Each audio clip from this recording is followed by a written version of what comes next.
Hey, what is up everybody? It's Animac here for Anime Uproar, and MHA is absolutely insane right now.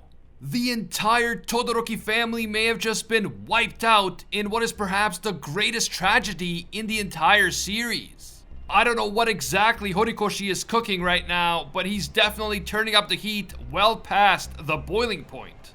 Like, literally, people are on fire, so let's get into it. You guys know the drill. If you enjoy our MHA videos, you want to see more in the future, leave a quick like right now for that YouTube algorithm.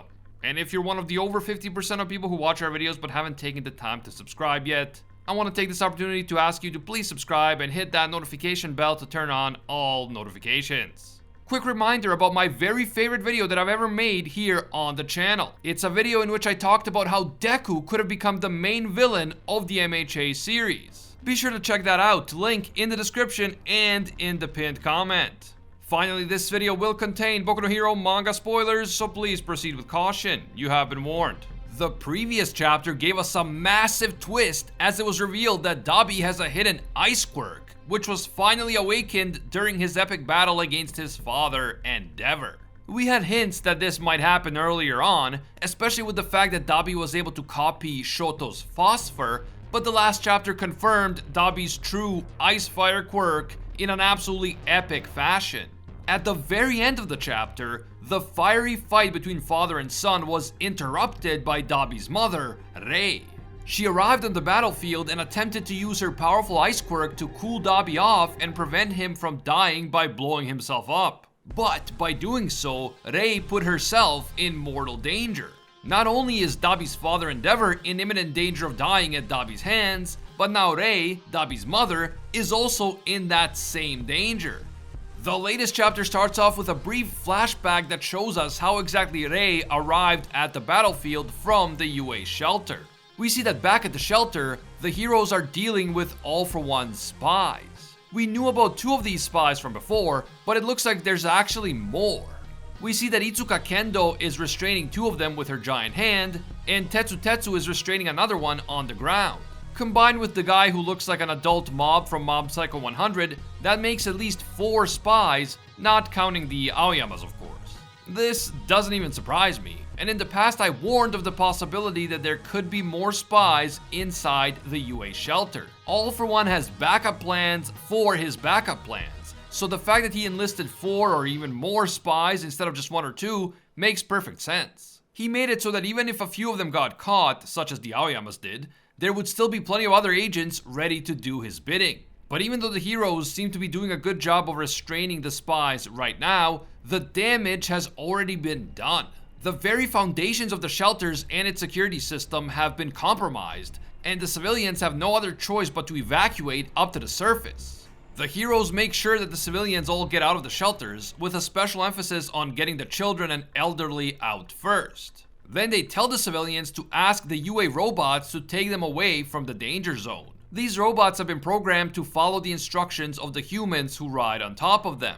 Once everyone is up on the surface, they are told not to look in the direction of Dabi and to just flee in the opposite direction as fast as possible. That is because the place where Dabi and Endeavor are fighting looks like a freaking nuclear bomb just went off. It is a massive inferno that reaches up to the sky and that seems to swallow the entire horizon. After seeing that, most people don't need any more convincing to run away in the opposite direction immediately. However, when Rei Todoroki sees the inferno, she can't run away. She climbs on top of one of the robots, and this one has wheels and looks like a futuristic AI ATV or something. Rei tells Natsu to take care of his sister, and then she asks the robot to take her to the center of the inferno. Back in the present, the robot ATV disintegrates from the heat as Rei screams out her son's name, Toya. She's using her extremely strong ice quirk to protect herself from the flames and heat while also trying to cool Dabi's body off so that he doesn't explode. But it's clear right away that Rei's body is already burning and taking serious damage, even with her ice quirk working overtime. As strong as her quirk is, and we know that the Himura family has like the strongest ice quirks in existence, it still cannot negate the effects of so much heat and flame.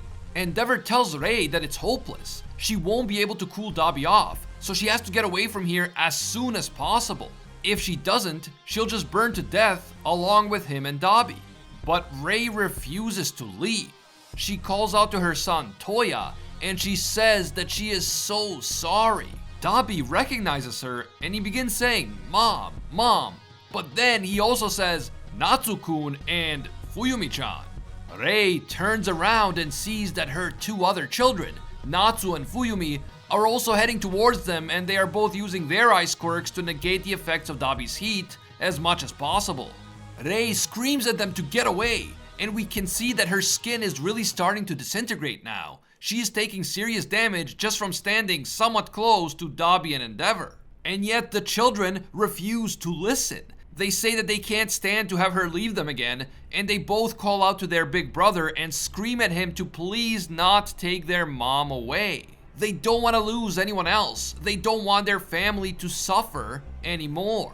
Endeavor then tries to speak to Dabi directly, and he begs his son to make him the only one he kills. He begs him not to kill Rei, Natsu, and Fuyumi along with him.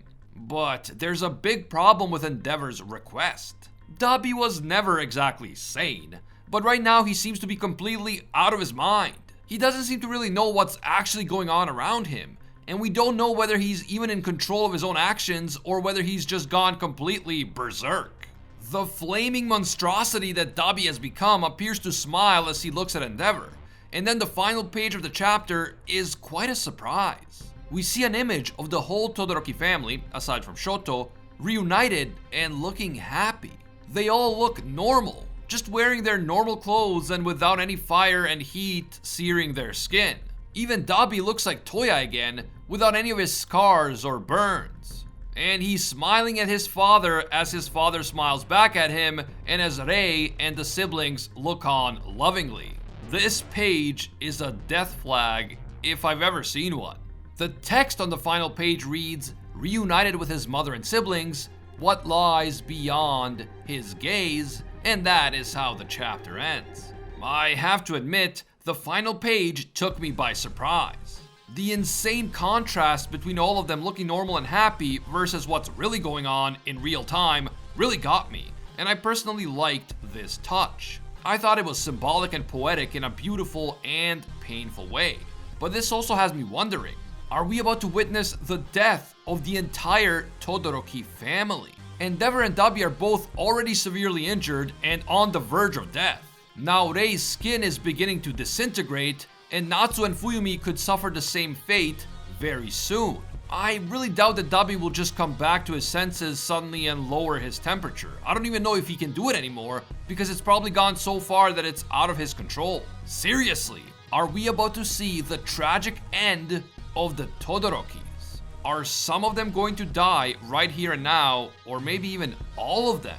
We know that Shoto is on his way, but will he make it in time? And even if he does, is there anything that he can do to stop Dabi's flaming supernova from consuming his entire family? What an intense and suspenseful way to end this chapter. And what a potentially heartbreaking twist Horikoshi has just set up for us. This is wild. Imagine what Shoto must be going through right now. When he arrives at the Gunga battlefield, he will find his entire family either already dead or in immediate danger of perishing right before his eyes. Can Shoto change the tragic path that the Todorokis seem to be on right now? And if so, how? What can he even do? Will he and Ida try to take Dabi as far away as possible before he explodes? Will Dabi actually come to his senses and spare his family? Will Endeavor make the ultimate sacrifice to save the others by giving up his own life? Man, I don't know, but this is intense. I have to give it to Horikoshi. Only a few chapters ago, I wasn't even thinking about Dabi versus Endeavor, and I was more interested in All Might's return and All for One's next move, and of course the battle between Deku and full power Shigaraki. But now, the Dabi fight and the life or death predicament of the Todoroki family is definitely the most intense and suspenseful plot point for me right now. Alright guys, place your bets down in the comments. Who lives and who dies out of the Todoroki clan? Could all of them die, or could all of them somehow survive? Where is Horikoshi going with this? Let me know down below. Now, if you thought that this MHA video was intense, don't ignore my video on how Deku could have become the main villain of the entire series. Link in the description and on screen. If you enjoyed this video and you want to see more in the future, leave a quick like right now for that YouTube algorithm. And if you're one of the over 50% of people who watch our videos regularly but haven't taken the time to subscribe yet, do me a big favor and make this the video that you subscribe and hit that notification bell to turn on all notifications.